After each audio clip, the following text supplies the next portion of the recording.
Hey guys, I'm Clay with NewYork.com, and today we're staying at the Moto by Hilton, right next to the hotel we stayed to last time. This is our one-day, one-stay review.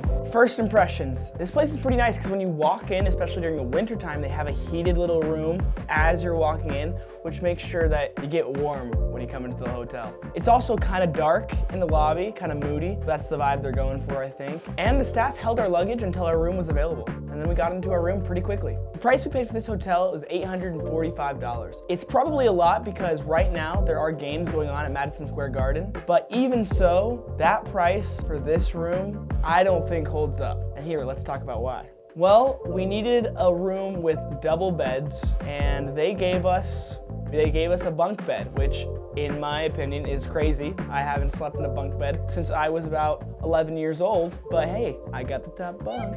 Also, the walls were kind of thin. I could hear people next to us, children screaming at 2 in the morning. And the showers, you guys know how I feel about shower being separate from the toilet. I think it's a weird concept. When you go into shower, you can't put your clothes anywhere to change. You just have to leave them on the ground out here, so you have to sneak your arm around. But otherwise, the location's pretty great. We are super close to a hotel we stayed in before, so we are right next to Times Square. We are literally a block away, so if that's something you want to do and participate in, then you can just walk over anytime. We're also just a couple blocks away from 5th Avenue and Rockefeller Center, so we're within walking distance of a bunch of things, which is pretty nice if you're just trying to walk out in New York. All right, so for the overnight experience, like I said, the walls are kind of thin, so I was hearing some children screaming in the middle of the night, which were our neighbors. Otherwise, not so bad. I was in the top bunk, so it did get a little hot. That's not the hotel's fault. As for amenities, I'd say that heated room as you walk in counts, so I'm gonna give them that. They also have a restaurant downstairs.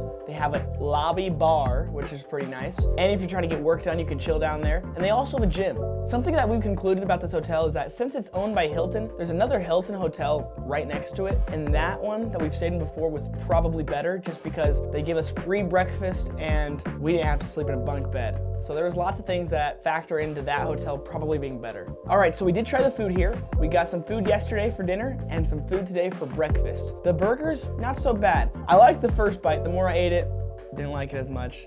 Today I had biscuits and the gravy, which I barely even finished, not the best. And then the price was kind of outrageous for all that. We paid $60 for 2 breakfasts this morning, and that was just diabolical. And if you compare that with the free continental breakfast at the Hilton right next door, it just doesn't compare. We had that and it was actually an amazing breakfast last time. And if you're interested, you can check out that review right here. Anyways, let's get into these ratings out of 5. All right, so for the room, we got in. It's clean, so that was nice. But because of all the things that we've talked about and how small it was and the bunk beds and the shower and the bathroom, we're gonna give it a 1 out of 5. As for amenities, they have plenty of amenities, and if you're not caring about the cost, then I'd probably give this 3 out of 5 stars. And for the food, once again, if you're not caring about the cost, then it was decent food. Not my favorite ever, so I'm gonna stick with a good 3 out of 5 stars. As for location, great location if you're trying to get to Times Square, Rockefeller Plaza, Bryant Park. So I would probably give this 4 out of 5 stars for that. For overnight experience, just because of the thin walls, this whole bunk bed situation, I'm gonna give it probably 2.5 stars out of 5. And for the price, because it is December and there were Madison Square Garden games, this place was super expensive for us. The average price though sits around $200 to $300, which is not bad for what you're getting. But for what we paid, I'm gonna give it a 2.5 stars out of 5. And even for the average price, just get the hotel next door. And for the overall rating of this hotel, we are gonna give it 2 out of 5 stars. And this being the main reason. Transparent shower. Shame on you. Let me know what you guys thought of this hotel. Is the bunk bed weird? Anyways, like, subscribe, and make sure to check out more of our hotel reviews. And if you want to stay at this hotel or the hotel right next to it, check out NewYork.com. Don't forget to subscribe and drop your dream hotel in the comments. We'll see you next time.